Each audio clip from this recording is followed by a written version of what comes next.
Hi guys, welcome back to our channel. If you are new here, we are a minimalist family of 7 who is living big with less.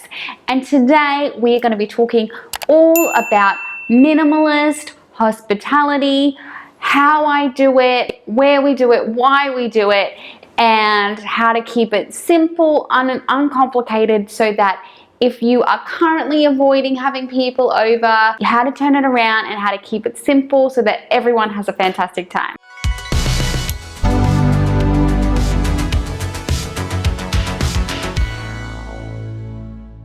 So if you have been around for any length of time, you probably know our home quite well. And one of the things I love about clear, empty spaces is that they are there to be filled with people and love and games and dancing. So do not be afraid of having empty space in your home, because then you have the freedom to welcome people into it. So for example, this area here that I'm sitting in now is our huge lounge and dining area.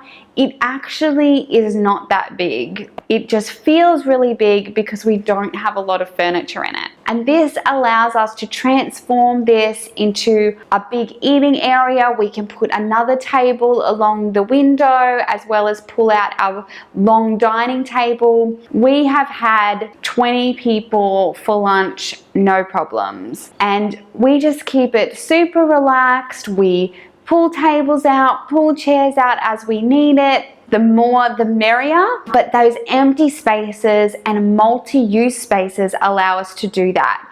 So these big clear spaces in our lounge allow us to pull out games for kids.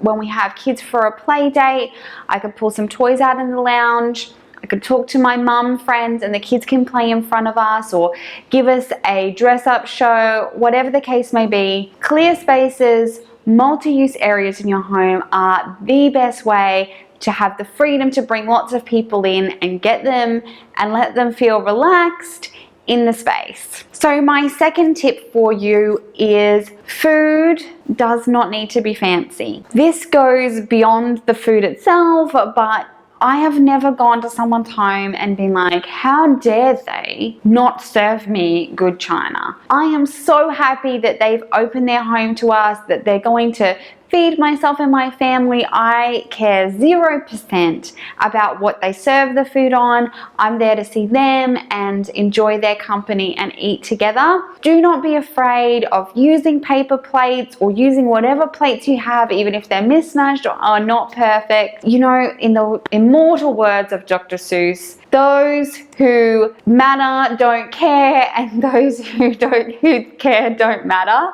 So if you are worried about it, like most people are just enjoying your company. One of the things I really like to do is make food for the people that are coming. So be really intentional about what I pick to serve. It doesn't have to be fancy, but I usually make things that people can do it how they like it. So Mexican type food, whether it's tacos or burritos, that sort of thing. Make your own pizza, potato bars. We've even done a pasta bar where people could put their own types of sauces on it, that sort of thing. We obviously eat a plant-based diet, and some of our friends eat keto diet or low carb, and like those diets almost seem like polar opposites, but I have a handful of recipes that I can have like a keto version of. So if we're making Mexican food, I can have lettuce wraps for people who are eating low carb, or a cauliflower pizza base, those sorts of things. And they just make people feel so loved, that you've thought about them, you've thought about their dietary needs,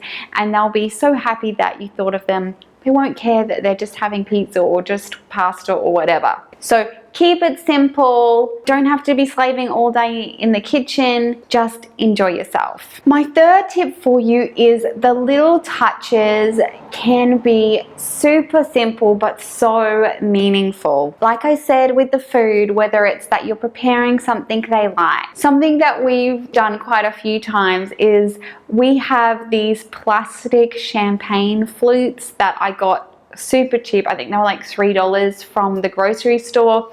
We just wash them and use them again and again. But if we have a lot of kids coming, I'll buy like some sparkling apple juice or some lemonade, and we'll serve it to them in these little champagne flutes. They think it is so special. They just love it. It costs me next to nothing, like just a bottle of something fizzy and in these special cups, whether it's just that you have the table set up nicely, just using things that you have at home. We open up all the windows. Another little trick I have is that I try and set the music to reflect the people coming. So if Caleb's parents are coming, we usually set it to like a 1950s, 1960s station on our HomePod. And it's just all these little touches. They don't cost you anything, they don't take up any space, but they make people feel welcome, that you've thought of them.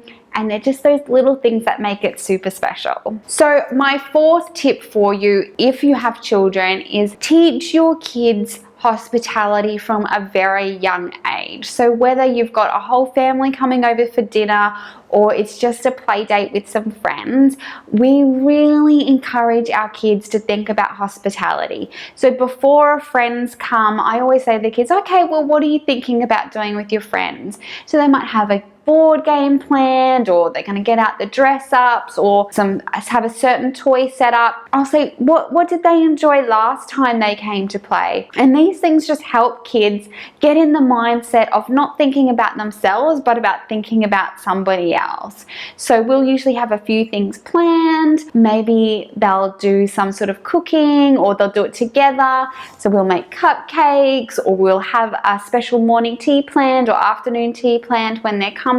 This just allows them the freedom to really be the host instead of it all being on me or my husband. And it also just gives them those skills that as they grow up, they'll think about others, and when they're welcoming people into their home, this is something they'll be used to and practiced at. They know to ask them would they like a drink, they know to show them where the toilet is, and all those little things that make welcoming people into your home that much more special. So my fifth tip for you really is not specific to minimalism, but just about hospitality in general, is that it takes practice. You have to put yourself out there and just start doing it. Start inviting people around. It doesn't have to be for a full meal. Invite them for a coffee or for morning tea or a play date to get you started. We've had people just come for dessert after we've put the kids to bed. Whatever that looks like, just start opening your home, and I guarantee you will feel richer for it. The great thing about minimalism is that our homes are quicker to tidy up. So if you're going to have guests on a short notice, you can tidy up. But at the end of the day, however your house looks, whatever you cook, however it is when they come, they are going to love it. People are going to love to be in your home. So please don't worry about being perfect. Just start inviting and enjoying other people around to your home.